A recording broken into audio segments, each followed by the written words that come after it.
কৈলাসহর শ্রীরামপুর এলাকায় একটি দোকানে দুঃসাহসিক চুরিকাণ্ড সংঘটিত করে চোরের দল।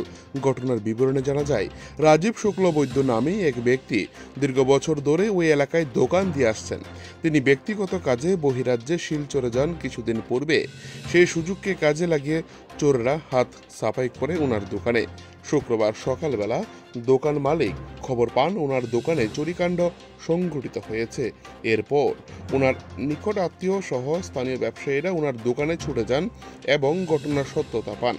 ওনারা দেখতে পান দোকানের দরজা ভাঙ্গা, দোকানে ক্যাশ বাক্স ভাঙ্গা, পাশাপাশি সেই এলাকার আরও 6টি দোকানের লাইটের বাল্ব চুরি করে নিয়ে যায় চোরের দল। দোকানের ক্যাশ বাক্স ভেঙে নগদ 7,000 টাকা হাতিয়ে নেয় চোরের দল। খবর পাঠানো হয় কৈলাসহর থানায়। ঘটনাস্থলে ছুটে যায় কৈলাসহর থানার পুলিশ, গিয়ে ঘটনার তদন্ত শুরু করেছে। স্থানীয় ব্যবসায়ীরা জানায়, এর আগেও একাধিকবার চুরিকাণ্ড সংঘটিত করেছে ওই এলাকায় চোরের দল।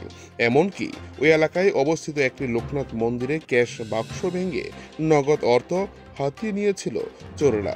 তাই ওই এলাকায় নৈশকালীন পাহারা যাতে দেয় পুলিশ, এটাই দাবি জানায় ব্যবসায়ী মহল।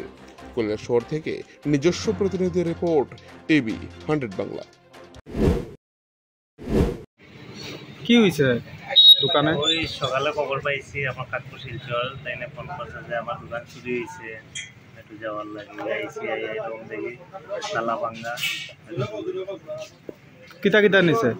কিতা নিচে তো কোনো কইতে পারতাম না। কাকু ফোন করে বলছেন 7,000 টাকা আসলো, তারা থেকে লুকাইছিল, তার লগে ঢুকা দেখছি ক্যাশের মধ্যে টাকা নাই। 7,000 টাকা 7,000 টাকা নাই। আর জিনিস কিছু নিছে না? জিনিসপত্র তো তাই না আইলে বোঝা যাইব নিছে না। এটা কিসের দোকান? তো অটন মেকানিক। আর কিছু নিছে?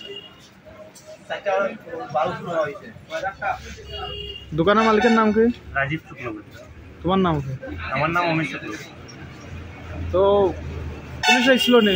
পুলিশ আইছে 10 মিনিট আগে। এর আগে চুরি টুরি হয়েছিল নি এলাকায়? এর আগে কয়েকটা দোকান চুরি হয়েছে। কোনো সন্দেহ আছে নাকি? না, কোনো সন্দেহ তো আমার নাই।